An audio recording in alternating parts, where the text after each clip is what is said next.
shaking as I write these words. Not out of fear, but because of the overwhelming shock that hasn't quite settled after the biggest revelation of my life. The wife I once vowed to protect had lied about having cancer just to force me into marrying her. 2 hours ago, I accidentally overheard her, Laura, laughing in the kitchen, holding her phone, talking to her best friend. "He'll never leave me now. He'll never dare to leave me." Her voice was arrogant, confident to the point of being insane. I froze. I couldn't believe my ears. "My name is Brian, 32 years old. I'm a mechanic. My life was simple. I worked hard, had beer on the weekends, and enjoyed the little things with the woman I loved. We met 2 years ago at a barbecue at a friend's house. Laura, 29, worked at a mall. Her smile was something I couldn't take my eyes off. From that moment, everything felt like a romantic movie. We fell in love, shared struggles, and then everything changed 3 months ago. Laura came home in tears, shaking as if the world was falling apart. I have stage 3 breast cancer, Brian." I couldn't say anything. All I could do was hold her tight. My heart felt like it dropped into my stomach. She showed me a stack of papers from the hospital, with the logo, signatures. It all looked real. Laura was terrified of losing her hair, of dying, of being alone. "I just want us to get married before I start chemotherapy, so I can have one perfect day, in case I don't make it." Can you imagine what I thought? I loved her. I wanted to protect her. And when the person you love tells you they're facing death, you don't question them. You don't doubt them. You act. 2 weeks later, we had a small wedding, just close family and friends. But something felt off. Malene, Laura's best friend, wouldn't look me in the eye the entire time. She stood quietly in the corner of the garden, gripping her glass of water. At the time, I thought she was just emotional. But now I know, that look wasn't emotion, it was guilt. Last week, I offered to go with Laura to the hospital for her first treatment. She freaked out. "You don't get it. Do you think I want to see your pitying look? You're controlling me." She threw a glass across the room. I jumped back, not wanting to make things worse. I told myself, it's probably just the pressure of the illness making her act this way. But yesterday, when I tried to order food through her laptop, since mine was dead, a WhatsApp notification popped up. "Laura, this has gone too far. Brian deserves to know the truth." The sender, Malene. I opened the chat, and my world shattered. Each message was like a knife cutting into my soul. How Laura faked the symptoms, links to detailed articles on cancer symptoms, how she doctored the hospital paperwork. Malene begging, "You can't keep deceiving him like this." I screenshot everything. My hands didn't shake. My eyes didn't blink. Something inside me died right then. Trust, love, compassion, buried alive under the blatant lies. This morning I called Malene. She cried on the phone. "I'm sorry, Brian. I told Laura to stop. She planned this a long time ago.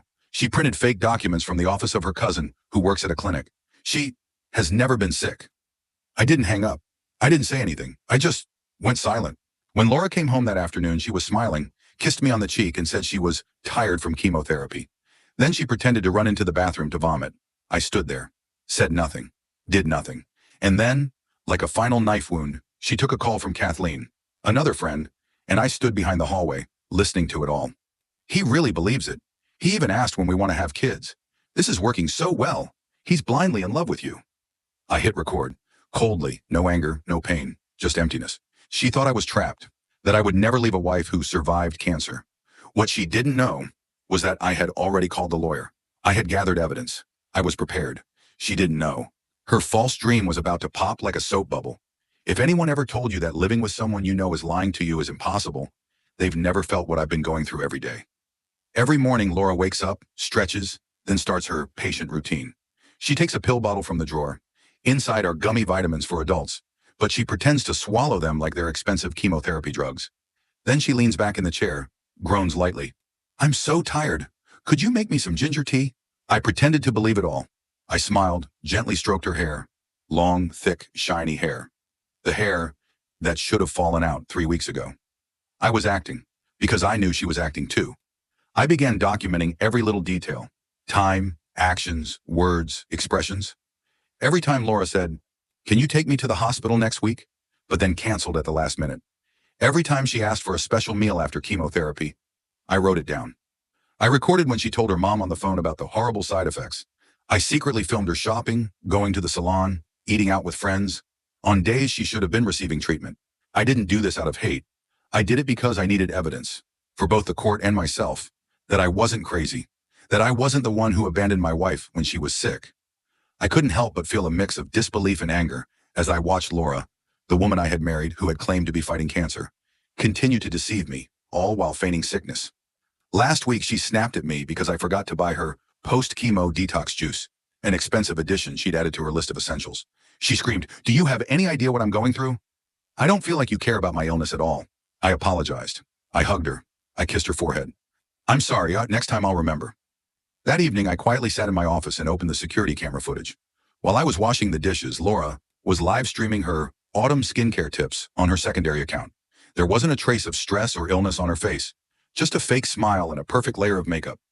Malene, Laura's best friend, started helping me. Maybe out of guilt, maybe because of her conscience. She sent me their old conversations. "Brian will never leave someone going through chemotherapy. See? Everyone's showing sympathy. It's working. I'm about to get him to have kids. Gotta tie him down."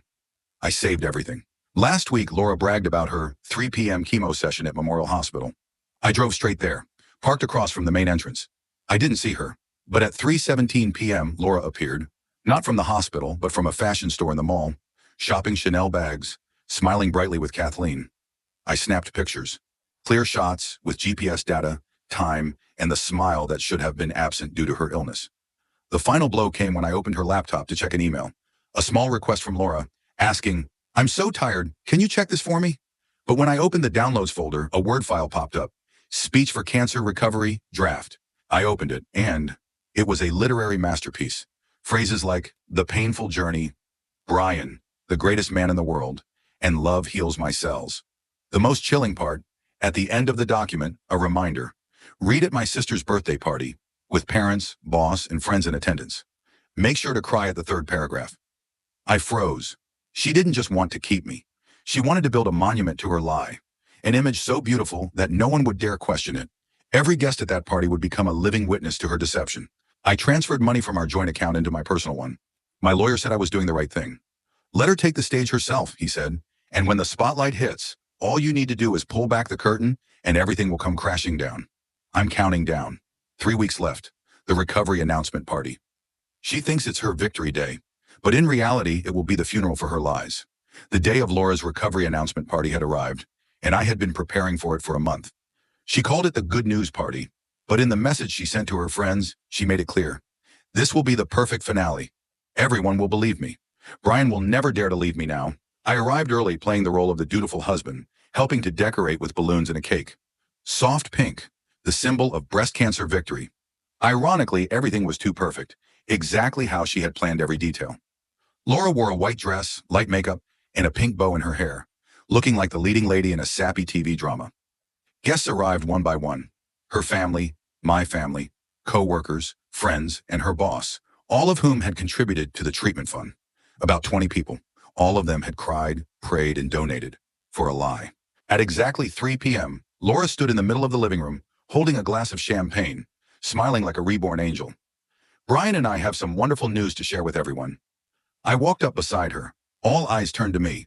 Laura looked at me, ready to continue, but I raised my hand, signaling for her to stop. "That's right," I said, my voice calm. "We do have some real news. But before Laura continues, I think she should explain a few things." I pulled out my phone, opened the album titled Lies, which had all the pictures and recordings ready. I connected it to the TV via HDMI cable, which had been set up beforehand. The room went dead silent. The first photo, Laura shopping at the mall, smiling brightly, holding a designer handbag, on the very day she claimed she was at chemotherapy. The second photo, salon picture, a photo from the beach with Kathleen, a gym selfie, all time-stamped, GPS verified, matching her supposed treatment schedule. Next was a screenshot of a chat between Laura and Malene, where she wrote, "Just keep the act up for a few more weeks. After the party, no one will doubt anything." Finally, the audio recording, Laura laughing through the phone, whispering, "He'll never leave me. Look at his face when he married me. The value of every tear is like gold." Laura's face drained of color. Her mouth moved as if she couldn't speak. I looked straight into her eyes. "There's no cancer, is there, Laura? No chemotherapy, no doctor named Barrett. It was just a script, and I was the stupid side character in your play." Someone in the room choked back a sob. Laura's mother dropped her wine glass, and it shattered on the floor. "I've called all the doctors named Barrett in the city. None of them work in oncology. I went to the hospital you said you were treated at. There was no appointment. And those treatment bills? A hospital logo downloaded from Google." Laura screamed, shrieking like an animal cornered. You're destroying me. The night of the party, I quietly pulled the divorce papers from my jacket pocket. They had been prepared in advance. I'm not destroying anything. I'm just stopping you from continuing to destroy me. And everyone else. I turned to Kathleen, Laura's best friend, the one who had helped cover for her all this time. Do you have anything to say?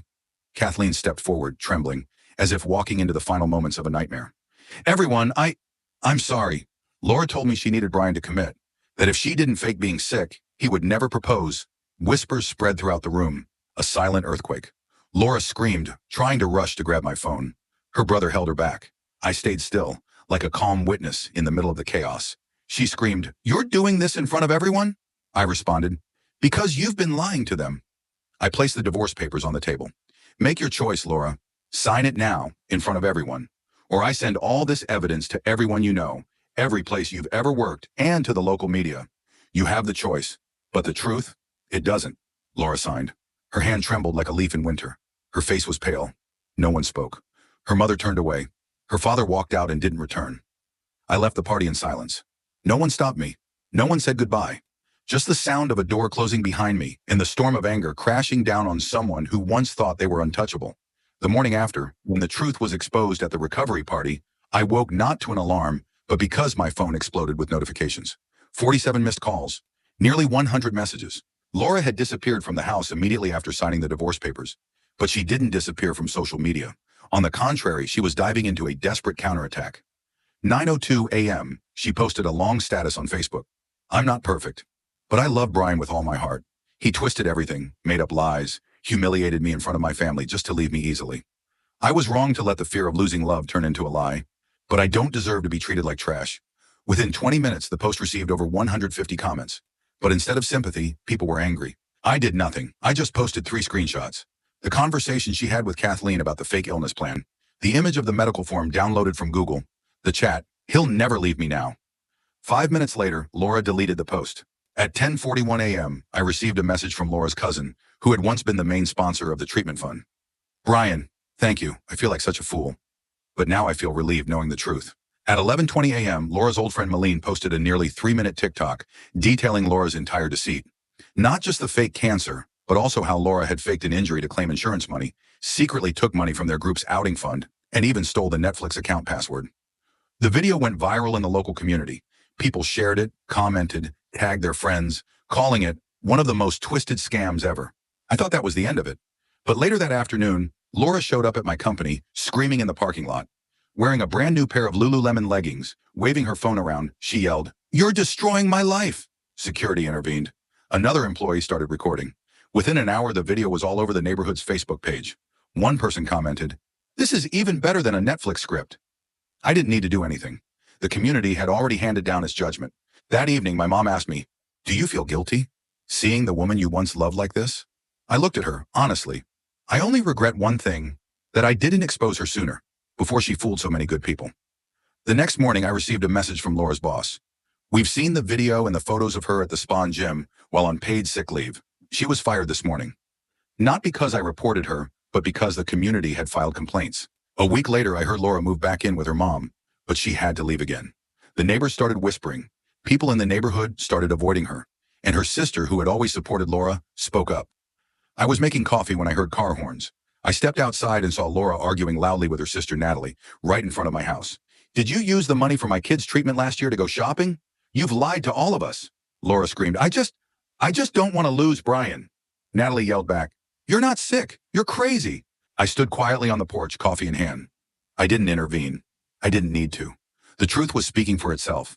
I thought that after everything Laura had done to me, her downfall would be the day I felt victorious. But I was wrong. There was no feeling of victory, only a feeling that it was time to move on. Last week, after the argument with her sister right in front of my house, Laura disappeared from town. No one knew where she went.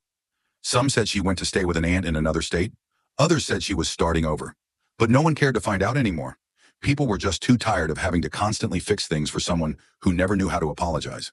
The divorce papers were signed a month ago. Yesterday, the court officially confirmed the divorce. I was granted full ownership of the assets, and luckily, no children were caught up in this mess. My lawyer said, "You're one of the few who got out in time, without losing everything." I didn't react. I just felt relieved. That evening, I sat in the living room, replaying an old recording, where Laura giggles while talking to Kathleen. He'll never leave me now. I turned it off immediately, not because I was angry, but because I didn't need to hear it again. I've already moved on, and I'm not looking back. Becky, an old coworker of mine, who had witnessed everything from a distance, texted me. I'm really happy you got out of that. I don't know how you endured it. I replied, I loved her so much, I forgot about myself. But now I remember. And I know, true love shouldn't be paid for with lies. My mom, who had remained silent throughout this journey, hugged me during dinner. You've done something not everyone has the courage to do. You faced it, you told the truth, and you let go. I smiled, for the first time not feeling bitter inside. Laura once said she built the lie because she was afraid of losing me. But she forgot. The man she wanted to keep was never the one who loved her out of pity. He was the one who loved her because of trust, because of honesty. Once she destroyed that, she couldn't keep anything. Every morning I still make coffee. I still drive to the familiar auto shop. But I don't feel heavy anymore. No more acting every day. Now I live authentically. And that is the greatest gift I've given myself. Today, while organizing the file cabinet, I found the wedding album, the one I thought I had thrown away. I opened it, flipping through the pages. A picture of Laura smiling brightly, a picture of me holding her hand, eyes full of trust, and a photo of Malene standing in the distance, her eyes full of sadness. I closed it. Not because I was angry, but because I don't need to keep the memory of a performance. I grabbed a lighter, went to the backyard, and let the wind carry it all away. She thought love was a chain. I used to believe that. Now I know. Love doesn't keep anyone by lies. It keeps them through freedom. I didn't win. I just survived. And that's enough. If you feel this story is worth spreading, like, subscribe, and share this video with your loved ones. Leave a comment. What would you do if you discovered the person you love created the perfect lie? Thank you for listening, and I'll see you in the next story. Goodbye.